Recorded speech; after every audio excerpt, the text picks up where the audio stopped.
చూడండి. ఏమిటది? గుడుంబ మూవీస్ వారి గుడి వెనక నా సాంగ్. ఏం చేయాలా? ఊడిపోతున్నాయి, పడిపోతుంది.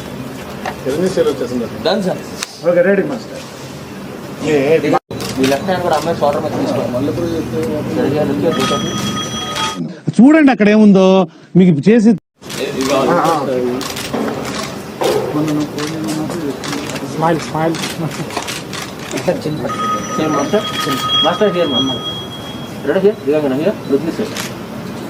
ఓ నీ అబ్బా ఆపరదే.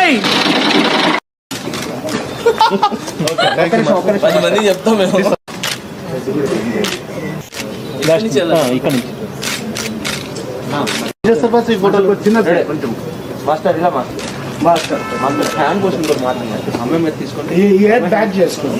ఈ జన్మకి చాలు, నేను పోతాను అన్నయ్య, నేను పోతాను, నాకు ఇది వద్దు వద్దన్నయ్య, నేను పోతాను.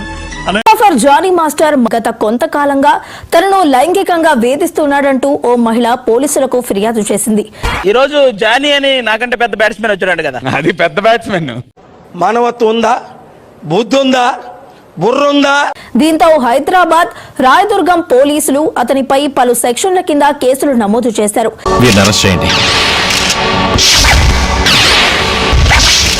అవుట్డోర్ షూటింగ్స్ టైంలో నార్సింగ్లోని తన నివాసంలో తనని పలుమార్లు లైంగికంగా వేధించాడని అందులో పేర్కొంది. తెలుసు జానీలో ఆల్రెడీ ధోని ఉన్నాడు లోపల. ఆ ఆట ఆగదు.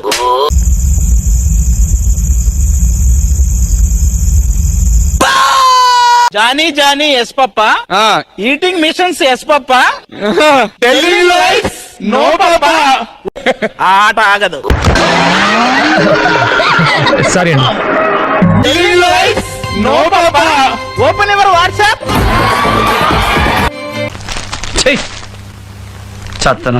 మధ్యప్రదేశ్ కు చెందిన 21 ఏళ్ల మహిళ గత 6 నెలలుగా జానీ మాస్టర్ వద్ద అసిస్టెంట్ కొరియోగ్రాఫర్ గా పనిచేస్తోంది. శేఖర్ మాస్టర్ తెలుసు కదా, అమాయకుడు, ఇండైరెక్ట్ గా సిగ్నల్స్ ఇస్తుంటాడు. డైరెక్టే అరిగిపోయిన చెబుతావు కొట్టాలరా. చెన్నై, ముంబై, హైదరాబాద్ తో సహా వివిధ నగరాల్లో అవుట్డోర్ షూటింగ్స్ చేస్తున్నప్పుడు తనపై లైంగికంగా వేధింపులకు పాల్పడ్డాడని తెలిపింది. ఇద్దరికి ఆ చివరి జడ్జికి ఈ చివరి జడ్జికి చిన్న డిఫరెన్సే. ఏంటది? ఆ చివరి ఆయన అప్పులు తీరుస్తుంటాడు, ఈయనేమో ఆకలి తీరుస్తుంటాడు. అత్యాచారం చేయడంతో పాటుగా గాయపరిచారని చెప్పుకొచ్చింది. లేదా నేను బాధపడాలా? నాకేం అర్థమైతలేదు. అక్కడ ఓ అమ్మాయిని ఒక 2 కళ్ళు చూసా. 2 కళ్ళు.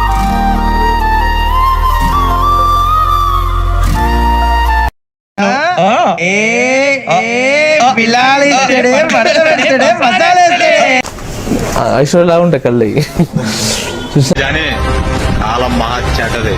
అందరితోలా తీసేస్తుంది, గుర్తుపెట్టుకో. కానీ తర్వాత ఫేస్ మీద చాలా బాగుంటుంది. ఆన్సర్ బాగుంది అని అప్పుడు కొంచెం కనెక్ట్ అయినా. గెస్ట్ హౌస్ బుక్ చేసి పాప కార్ పంపించు, వచ్చేస్తుంది. కనెక్ట్ అయ్యి డైరెక్ట్ ఆమె దగ్గరికి వెళ్ళిపోయి, మీరు ఏం చేస్తారంటే నేను డ్యాన్స్ ఇలా క్లాసికల్ ప్రోగ్రామ్స్ చేసుకుంటాను, ఇది చేస్తుంది. అలాగే సార్, అర్థమైందిగా. ముసిల్దైనా కానీ నాకు బాధల దగ్గరికి డాన్సర్గా అసిస్టెంట్గా చేస్తారా అని అంటే, లేదు నేను చేయను అని చెప్పి తను వదిలేసింది. ఆ బ్లూటూత్ అమ్మాయిని లోపలికి రమ్మను, బ్రేక్ ఇద్దాం. ఫస్ట్ నేను మాట్లాడదాం వెళ్ళినప్పుడు వాళ్ళు నాకు మిస్ అయినారు అక్కడ. ఎక్కడ రవీంద్రపేటలో. తర్వాత అయిపోయింది. ఒక 1 year తర్వాత 1.5 year తర్వాత మా యూనియన్లో కనబడింది. ఎరుపు ఆకాశంలో కాదరా, అమ్మాయిలో. So almost 1 year gap. So మీకు కళ్ళు మాత్రం గుర్తున్నాయి అలాగే. 1 year యూనియన్లో కనబడింది. ఎవరబ్బా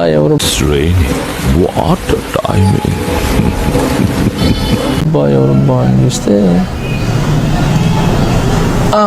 తను వెనక నుంచి చూసాను. తను ఎత్తుకొచ్చేనా వివరాలు కనుక్కో. అరే ఇది బాగుంది, ఇది చేశాడు, ఆ రోజు చూసిన అమ్మాయి అని చెప్పి తనతో మాట్లాడదామని ట్రై చేశాను.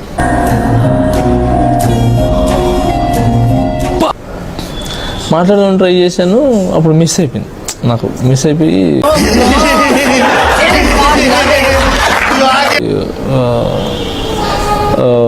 కనబడలేదు.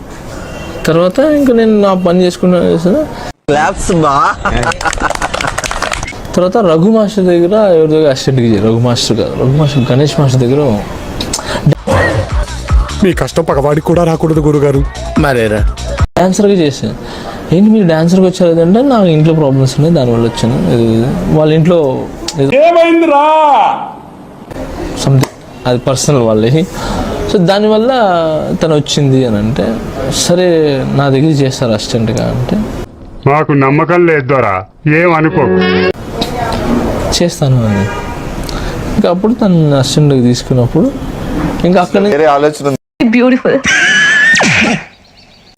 బయట అడగడానికి అసిస్టెంట్ తీసుకొని ఇంకా అక్కడ నుంచి తనతో పరిచయం పెంచుకొని ఈగ షూటింగ్ చేస్తున్నాం. 1 year ఈగ షూటింగ్. ఈ ఈగ షూటింగ్లోనే నాకు పరిచయం తను తీసుకున్నాను. అవునా? అబ్బా. ఇంకా అక్కడ నుంచి ఆ ఈగ ఆడియో ఫంక్షన్ అప్పటికి ప్రపోజ్ చేసి అప్పటికి అయిపోయింది. బాబు ఈ డ్రైవింగ్ వదలట్లా కదా.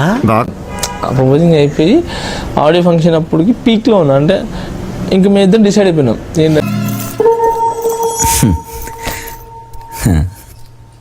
అంటే నాకు ఎంబీబీఎస్ ఎవరైనా డాక్టర్ అయితే బాగా ఇష్టం.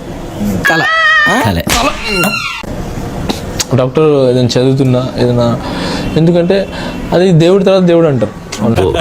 నాకంటే డబ్బా రాయిడ్లో ఉన్నారు. సో ప్రాణాలు దేవుడు ప్రాణం పోస్తే డాక్టర్ నిలిపేవాడు. దాన్ని నిలిపేది. అందుకని నేను తను ఒక పని చేయనన్నా నేనే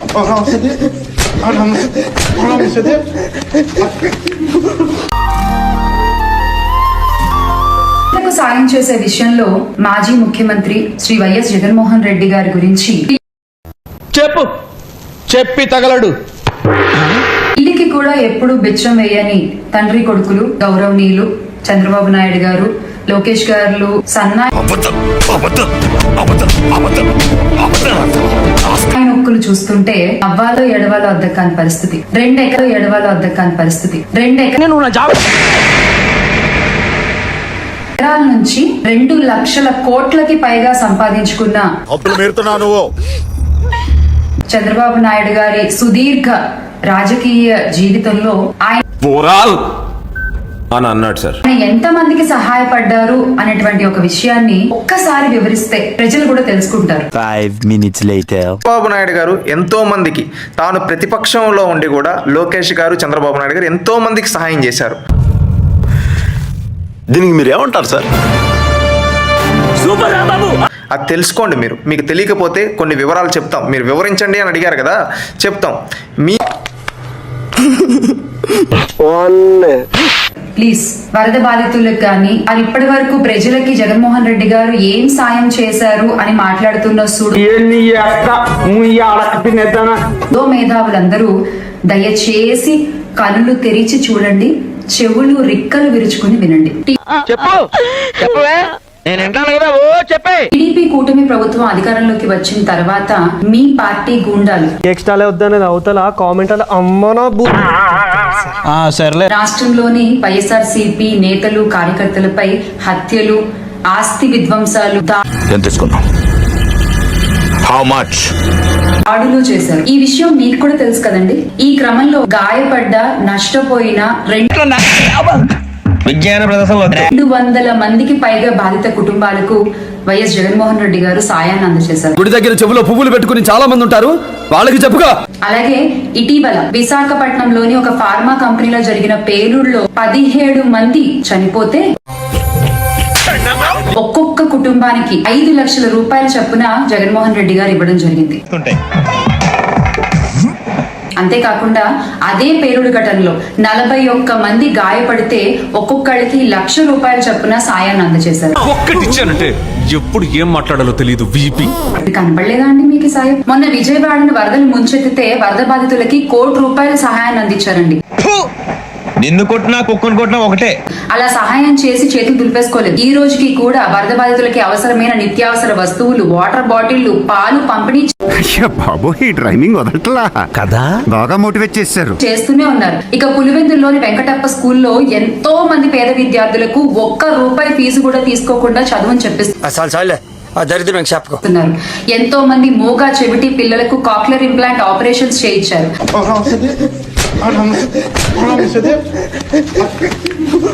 ఇక పాదయాత్రలో గాని, ఓదార్పు యాత్రలో గాని ఎంత మంది యువకులకి ఉద్యోగాలకు వెళ్ళడానికి దారి చూపించారు. కోడి